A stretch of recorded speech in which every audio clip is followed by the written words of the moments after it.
Hello बच्चों, क्या हाल चाल है? बढ़िया। चलो देखो, अपन लोग पढ़ रहे थे, सांद्रता का टॉपिक पढ़ा था अपन ने। सांद्रता के अंदर अपन ने द्रव्यमान प्रतिशत, आयतन प्रतिशत, द्रव्यमान आयतन प्रतिशत और मोलरता पढ़ लिया था। अब नेक्स्ट हेडिंग है अपने पास में, फिफ्थ हेडिंग, मोलरता।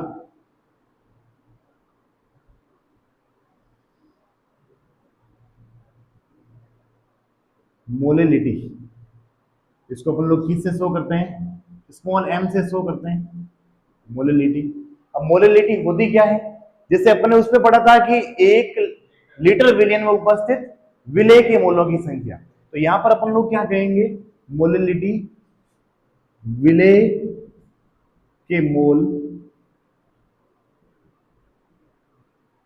बटा 1 किलोग्राम विलायक, कि 1 किलोग्राम विलायक में उपस्थित विलेय के मोलों की संख्या।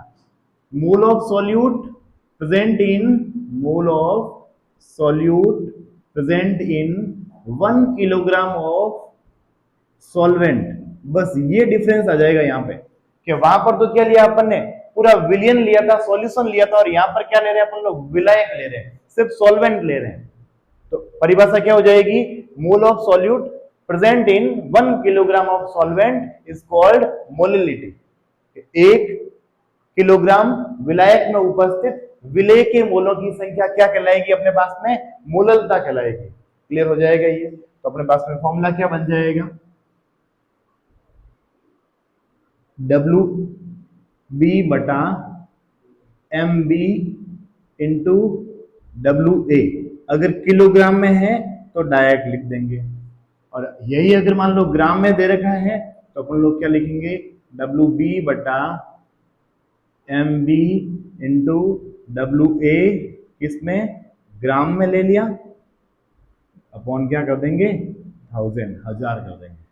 तो ये अपने पास में किसका फॉर्मूला बन जाएगा? मोललता का फॉर्मूला बन जाएगा। किसका फॉर्मूला बन जाएगा? ये मोललता का फॉर्मूला बन जाएगा। क्लियर हो गया? मोललता, मोललता की परिभाषा क्या हो जाएगी? 1 किलोग्राम विलायक में उपस्थित विलेय के मोलों की संख्या, ये हो जाएगी मोललता। और फॉर्मूला क्या हो जाएगा? W B. यहां पर देखो, एक ये भी ध्यान रख लेना कि यहां पर डब्ल्यू बी क्या है? डब्ल्यू बी क्या है? गिवन मास ऑफ सॉल्यूट, विलेय का दिया गया भार, विलेय का दिया गया भार।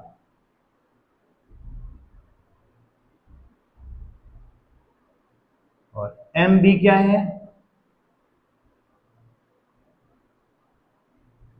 मोलर मास ऑफ सॉल्यूट, विलेय का अणुभार या कुल भार। और डब्ल्यू ए क्या है? मास ऑफ सॉल्वेंट,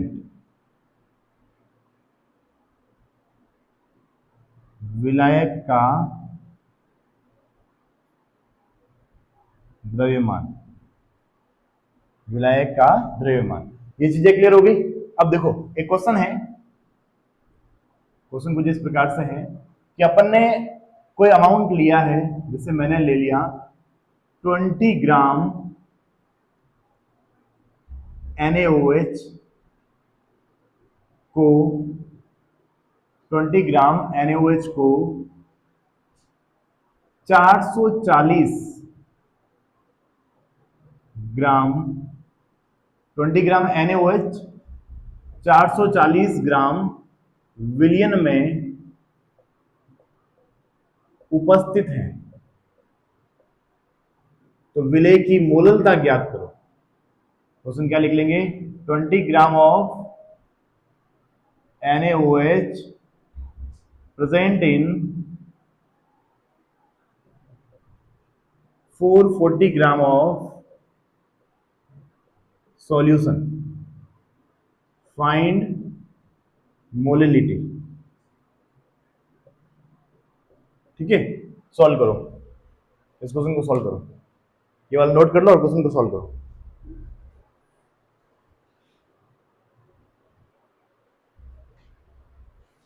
हो गया क्वेश्चन? देखो क्या किया, थोड़ा ये ध्यान देना था इसमें, 440 ग्राम विलियन है, क्या दे रखा है 440 ग्राम ऑफ सॉल्यूशन। अपने को क्या चाहिए, विलायक चाहिए, सॉल्वेंट चाहिए था अपने को। हाँ तो पहले क्या करो, विलायक सॉल्वेंट फाइंड करो। विलायक फाइंड कैसे करेंगे, 440 माइनस हाँ 20, कैसे 440 में से 20 को घटा देंगे। 20 को क्यों घटाएंगे, क्योंकि अपने को सॉल्वेंट चाहिए, विलायक चाहिए, और विलायक चाहिए तो टोटल विलियन इतना है, उसमें से विलायक को अपन लोग माइनस कर देंगे तो अपने पास में कितना आ जाएगा, 420 है ना, 420। अब फॉर्मूला लगा लो, m इक्वल टू कितना है 20 अपॉन, नोट कर लो, हो गया वो सही तो रेडी है, नहीं तो फिर नोट कर लो। अब देखो NaOH का मास कितना होता है 40 ग्राम, Na का 23 16 1 40, 420,000 कट कर दो,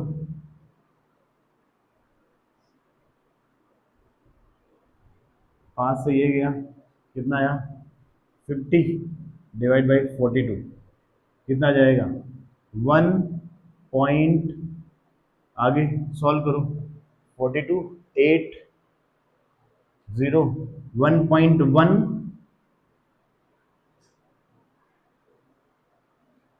मोल पर किलोग्राम।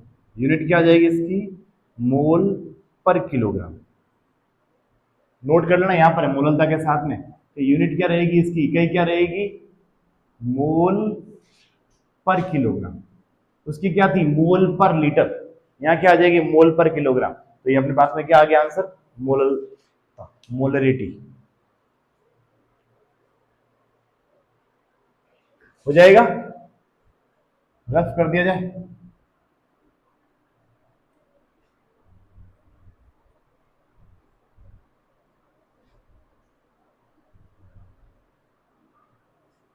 क्वेश्चन नोट हो गया।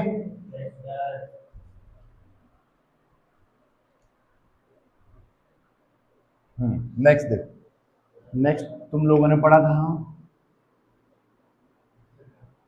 11th क्लास में, मोल भिन्न, या इसको एक और नाम है मोल प्रभाज।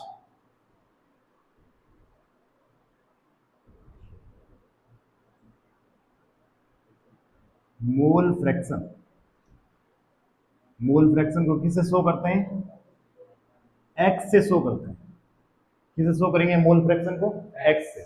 जैसे अपने बोल दिया कि सर हमारे पास में कोई दो कंपोनेंट है, दो घटक है ए और बी, विलय और विलायक, दोनों को अपने मिला के एक सॉल्यूशन बना दिया है, ठीक है। तो अपने को दोनों की अगर मान लो मोल भिन्न ज्ञात करनी है तो क्या करेंगे, जिसके भी मोल भिन्न ज्ञात करनी है, अगर अपन ने बोल दिया कि सर मेरे को एक्स ए की मोल भिन्न ज्ञात करनी है, तो क्या करना है, जिसके मोल भिन्न ज्ञात करनी है उसके मोलों की संख्या ऊपर रख देते हैं। एक्स ए की मोल भिन्न ज्ञात करनी है तो ए के mole divide by total mole, total mole कितने होंगे N A plus N B, हो जाएगा ये कि सर जिसके मोल भिन्न ज्ञात करनी है, ए के मोल भिन्न ज्ञात करनी है तो ए के मोल, एन क्या है मोल, तो ए के मोल, और टोटल मोल नीचे N A plus N B हो जाएगा। अब देखो एन ए क्या होता है, W A upon M A, W A upon M A plus W B upon M B, ये हो जाएगा अपने पास में। अगर मान लो ग्राम में मात्रा दे रखी है तो ग्राम में मात्रा दे रखी है तो ये वाला फॉर्मूला अप्लाई कर लेंगे, और डायरेक्ट मोल दे रखा है तो ये वाला फॉर्मूला अप्लाई कर लेंगे। मेरी हिसाब से तुम लोगों को पहले क्या कर लेना चाहिए, पहले इन सब के मोल अलग से फाइंड करना होगा। अगर ग्राम में दे रखा तो मोल अलग से फाइंड करके यही वाला फॉर्मूला लगाओ, जिससे क्या होगा क्वेश्चन के गलत होने के चांसेस थोड़े कम हो जाएंगे। यहाँ पर क्या थोड़ा हौच-पौच हो जाएगा, है ना। अगर एक्स बी फाइंड करना हो तो क्या करेंगे, एन बी अपॉन वही N A plus N B, N B के मोल अपॉन टोटल मोल, क्या लिख लेंगे यहां पर W B upon M B, W A upon M A plus W B upon M B. तो मोल भिन्न या मोल प्रभाज की डेफिनेशन क्या हो जाएगी कि किसी एक घटक के मोल अपॉन कुल मोल। एक ऐसा अनुपात जो क्या करता है, किसी एक घटक के मोल और कुल मोल का अनुपात जो रहेगा वो क्या कहलाएगा, मोल भिन्न कहलाएगा। Ratio of any component and total solution, तो क्या कहलाएगा, ये मोल फ्रैक्शन कहलाएगा। क्लियर हो गया ये। अब इसमें क्या होता है, एक ध्यान देने वाली बात ये है कि ये एक्स ए प्लस एक्स बी हमेशा 1 होता है, कि दोनों के मूल सॉल्यूशन के जो दो कंपोनेंट है, दोनों की जो मूल फ्रैक्शन होती है, इसका जो वैल्यू टोटल जो रहेगा वो कितना होगा, 1 होगा, है ना। तो क्लियर हो गया ये अपने पास में। तो पहले तो डेफिनेशन लिख दो इसकी कि किसी विलयन में किसी एक घटक के मूल तथा कुल मूलों का अनुपात जो रहेगा वो क्या कहलाएगा, मूल भिन्न कहलाएगा। विलयन के किसी एक घटक के मूल तथा कुल मूलों का अनुपात मूल भिन्न कहलाएगी। इंग्लिश में लिख देंगे कि any mole of any component, the ratio of any component mole and total mole is called mole fraction। ठीक है, फिर ये नोट कर लो, ये नोट करके ये वाला भी नोट करना। एक क्वेश्चन लिख देता हूं यहां पे। क्वेश्चन है अपने पास में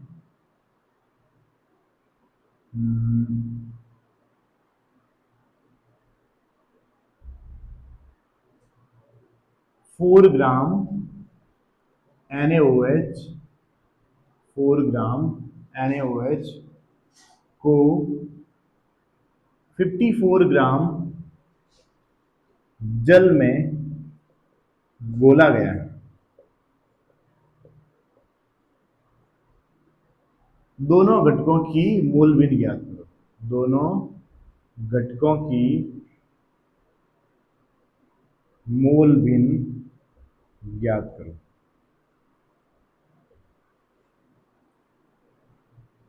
4 ग्राम NaOH dissolve in 54 gram of solvent, find mole fraction।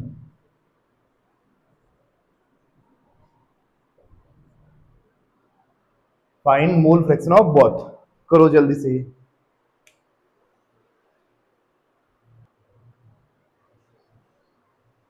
हो गया क्वेश्चन। देखो कैसे किया, एक्स ए फाइंड करना है। एक्स ए, एक्स ए क्या होता है अपने पास में, विलायक। तो विलायक अपने पास में ये देखो दोनों अलग अलग दिए हुए हैं, तो पहले क्या कर लो, दोनों के मोल ज्ञात कर लो। एन ए ज्ञात कर लो, एन बी ज्ञात कर लो। एन ए कितना दे रखा है, 54 ग्राम, 54 अपॉन H2O का मास कितना होता है, 18, 18 कितना आ जाएंगे, 3 मोल। एन बी कितना दे रखा है अपने पास में, 4 ग्राम। NaOH का मास कितना होता है, 40, 4/40 कितना आ गया, 1/10, 0.1 मोल। ठीक है, दोनों के मोल आ गए। अब क्या कर लो, फॉर्मूला लगा लो एक्स ए वाला। एक्स ए, एक्स ए कितना है, एन ए कितना है, 3/3 प्लस 0.1। सॉल्व कर लो इसको। और एक्स बी वाला भी फॉर्मूला लगा लो, कितना आएगा, 0.1 अपॉन 3 प्लस 0.1। दोनों को सॉल्व कर लो, आंसर आ जाएगा। और दोनों को आंसर को चेक करना है तो दोनों के आंसर को प्लस करना, 1 आ जाएगा। ठीक है, नोट कर लो इसको। और इनका आंसर क्या है वो आंसर भी फाइंड करो। फिर देखो, एक ध्यान रखना ये मोल प्रभाज के लिए कि ये कैसी होती है, यूनिट लेस राशि होती है। यूनिट लेस, कोई भी यूनिट नहीं होती इसकी, इकाई नहीं होती इसकी। ये इकाई क्यों नहीं होती, ऊपर भी मोल नीचे भी मोल, मोल से मोल कैंसिल आउट हो गया, इसलिए क्या होती है, इसकी इकाई नहीं होती।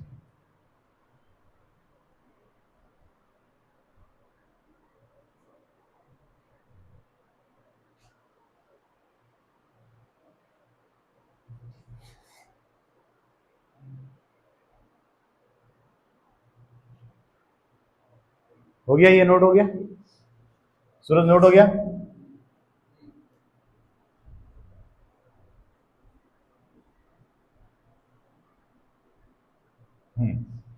अब देखो नेक्स्ट आता है अपने पास में पीपीएम।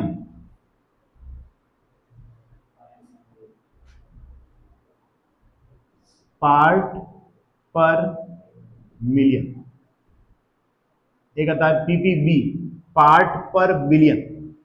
ठीक है, पीपीएम क्या होता है कि सर बहुत अधिक मान भाग दे रखा है कोई, उसमें एक कम भाग को ज्ञात करना है तो अपन पीपीएम का यूज करते हैं। सांद्रता की इकाई है लेकिन बहुत अधिक भाग है। जैसे अपन ने बोल दिया कि सर कोई तालाब है, उस तालाब के अंदर फ्लोराइड की मात्रा इतनी है, तो अपन लोग क्या ज्ञात करेंगे, पीपीएम का यूज करेंगे। कोई झील है, उसके अंदर फ्लोराइड है, मैग्नीशियम है, उसकी मात्रा इतनी है, तो उसमें पीपीएम का यूज करेंगे। मतलब तो बहुत अधिक भाग के अंदर एक छोटे से भाग को ज्ञात करने के लिए अपन लोग क्या करते हैं, पीपीएम का यूज करते हैं। क्लियर हो गया?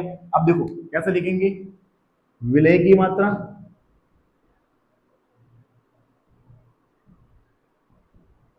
बटा 10⁻6 भाग विलियन। 10⁻6 भाग विलियन में उपस्थित विलय की मात्रा क्या कहलाएगी, पीपीएम कहलाएगी। क्या लिख लेंगे, amount of solute, amount of solute present in 10⁻6 part of solution is called ppm. The amount of solute present in 10⁻6 part of solution is called ppm।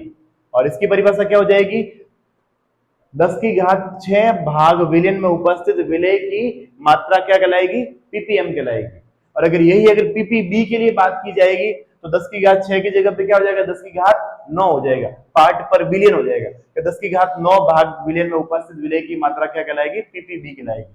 तो इसका फॉर्मूला क्या हो जाएगा, पीपीएम इक्वल टू विलय की मात्रा डब्ल्यू बी अपॉन विलियन की विलियन का की मात्रा। अपन लोग क्या लिख देंगे, विलियन की मात्रा किसी में भी हो सकती है, ग्राम, किलोग्राम, लीटर, विलियन की मात्रा किलोग्राम में हो सकती है, लीटर में हो सकती है, इंटू 10⁻6। ठीक है, और यही अगर मान लो अपने को पीपीबी के लिए ज्ञात करना हो, पीपीबी, तो क्या लिख देंगे, डब्ल्यू बी अपॉन विलियन की मात्रा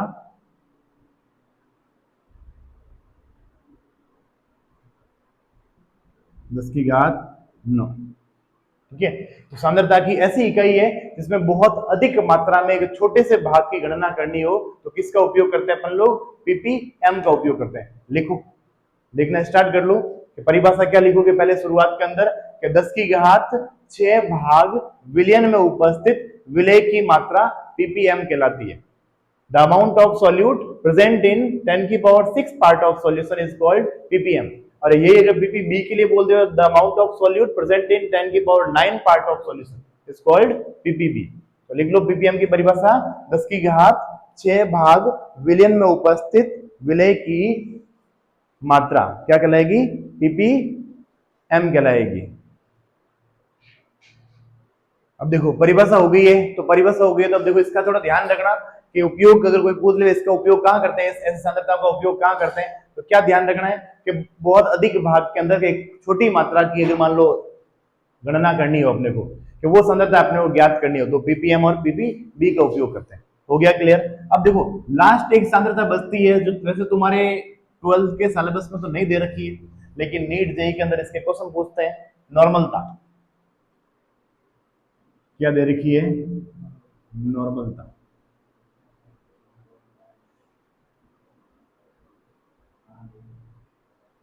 नॉर्मलिटी, कैपिटल एन से शो करते हैं इसको। देखो होती क्या है नॉर्मलता, मोलरता जैसी होती है, थोड़ा सा डिफरेंस है बस, कि एन इक्वल टू अपन लोग क्या लिखते थे, विलय के मोल, यहां लिखेंगे विलय के ग्राम तुल्यांक, विलय के ग्राम तुल्यांक बटा 1 लीटर विलियन। परिभाषा क्या देते थे अपन लोग, उसमें परिभाषा देते थे 1 लीटर विलियन में उपस्थित विलय के मोलों की संख्या, और यहां पर परिभाषा क्या देंगे कि 1 लीटर विलियन में उपस्थित विलय के ग्राम तुल्यांकों की संख्या क्या कहलाएगी, नॉर्मलता कहलाएगी। Gram equivalent of solute present in 1 litre of solution. अब देखो ग्राम तुल्यांक क्या होता है, थोड़ा सा ये देखना होता है ग्राम तुल्यांक क्या होते हैं। तो ग्राम तुल्यांक के लिए अपने पास में क्या है, ग्राम इक्विवेलेंट। क्या होते हैं ग्राम इक्विवेलेंट? जो भी मोल कैसे निकालते थे, मोल निकालने का फॉर्मूला क्या था, दिया गया भार बटा कुल अनुभार। तो यहां पर अपन लोग क्या लिखेंगे, दिया गया भार, दिया गया भार बटा क्या लिख देंगे, तुल्यांकी भार। वहां पर ले लेते अनुभार, यहां पर लेंगे, पूरा लिख देता हूं, तुल्यांकी भार। गिवन मास, पूरा लिखो तो given mass of solute upon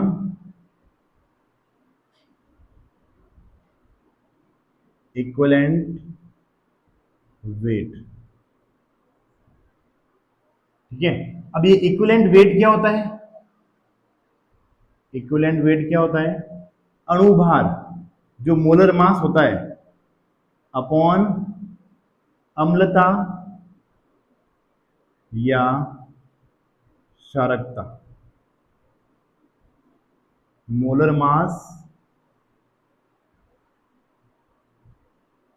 divide by basicity या एसिडिसिटी। ठीक है, अब ये क्या होती है एसिडिसिटी एंड बेसिसिटी? जैसे अपने पास में कुछ दे रखा है H2SO4, कोई भी एसिड ले लिया अपन ने H2SO4, H2SO4 अम्ल है तो इसकी क्या होगी, क्षारकता होगी, बेसिसिटी होगी, क्षारकता होगी अम्ल की। और क्या कितनी होगी, H2SO4 कितने H प्लस डोनेट कर सकता है, कितने H प्लस डोनेट कर सकता है, दो, दो ही कर सकता है। तो इसकी क्षारकता कितनी हो गई, दो हो गई। अगर अपने को दे दिया किसने HNO3, कितने H प्लस डोनेट कर सकता है, एक, तो इसकी क्षारकता हो गई एक। कोई अपने को जैसे कोई सार ले ले में NaOH, तो इनकी क्या होती है, अम्लता होती है। तो अगर अपने को बोल दे कितने OH डोनेट कर सकता है ये, एक, तो इसकी अम्लता कितनी हो गई, एक। क्लियर हो गया ये कि जो भी H प्लस या OH जो डोनेट कर रहा है वो संख्या जो है अपने को अम्लता या क्षारकता से दर्शाएंगे अपन लोग। जैसे अपने को H2SO4 के लिए बोल दे कि सर H2SO4 का तुल्यांकी भार इक्विवेलेंट वेट कितना होता है, तो इक्विवेलेंट वेट कितना होगा 98, तो मोलर मास होता है, इसका अणुभार कितना होता है 98 ही होता है। तो मोलर मास ऊपर लिख दिया अपॉन 2, कितना आ गया 49। HNO3 का मोलर मास कितना होता है 63 बटा 1, मोलर मास ही उसका इक्विवेलेंट वेट होता है, मतलब अणुभार ही उसका तुल्यांकी भार होता है, दोनों बराबर ही है। NaOH का कितना होता है 40 डिवाइड बाई 1, कितना आ गया 40 आ गया, मतलब इसके लिए तुल्यांकी भार कितना आ गया अपने पास में 40। अगर जिसके लिए अम्लता या क्षारकता का मान 1 आता है तो तुल्यांकी भार ही उसका क्या कहलाएगा, अणुभार कहलाएगा। समझ गए ये वाली बात?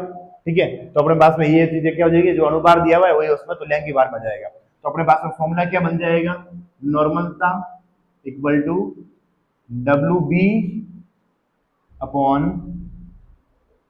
Equivalent weight into V। अगर V अगर मान लो अपन ने बोल दिया सर लीटर में है तो ऐसा लिख देंगे, और अगर V अपने पास में अगर ml में है तो क्या लिख देंगे, WB बटा इक्विवेलेंट वेट इनटू V, किसमें ml में अपॉन 1000। तो ये अपने पास में एक फॉर्मूला बन गया।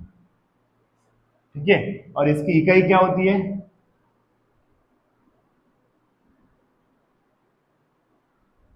ग्राम इक्विवेलेंट पर लीटर। यूनिट क्या मिलेगी अपने को, ग्राम इक्विवेलेंट पर लीटर,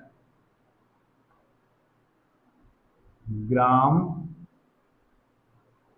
तुल्यांक पर लीटर। ठीक है, तो नोट कर लो परिभाषा, एक लीटर, परिभाषा क्या हो जाएगी, एक लीटर विलयन में उपस्थित विलय के ग्राम तुल्यांकों की संख्या क्या कहलाएगी, नॉर्मलता कहलाएगी। The gram equivalent solute present in 1 liter of solution is called normality। सही है, छाप दो, पूरा नोट कर लो इसको। ठीक है, ये वाला पूरा नोट हो गया हो तो फिर क्या करना तुम लोग कि एक काम कर लेना, एक क्वेश्चन लिख देना, लिख देता हूं, एक क्वेश्चन सॉल्व करना है तुम्हें।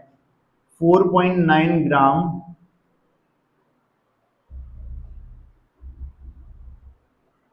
H2SO4 को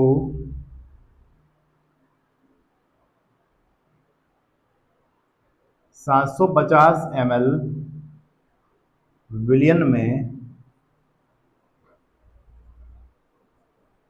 घोला गया है, नॉर्मलता ज्ञात करो। क्या करना है? नॉर्मलता ज्ञात करना है।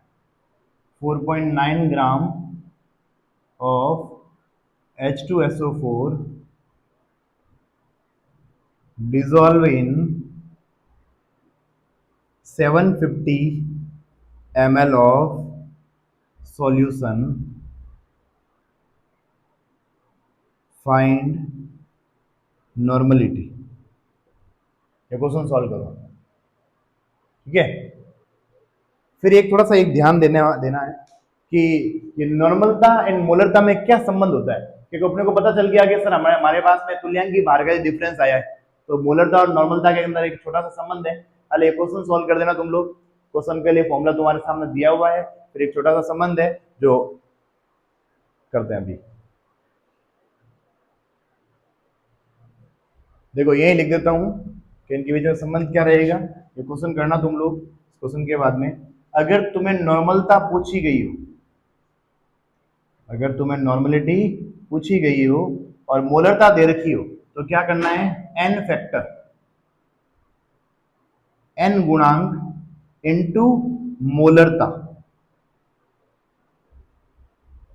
नॉर्मलिटी अगर पूछी जाती है आप लोगों को, तो एन फैक्टर से मल्टीप्लाई कर देना है किसको? मोलरिटी को। अब बात ये आती है कि एन फैक्टर क्या होता है? एन फैक्टर यही एसिड जो रहेंगे उनकी बेसिस, एसिड जो रहेंगे उनकी बेसिसिटी होती है और बेस जो रहेंगे उनकी एसिडिसिटी होती है।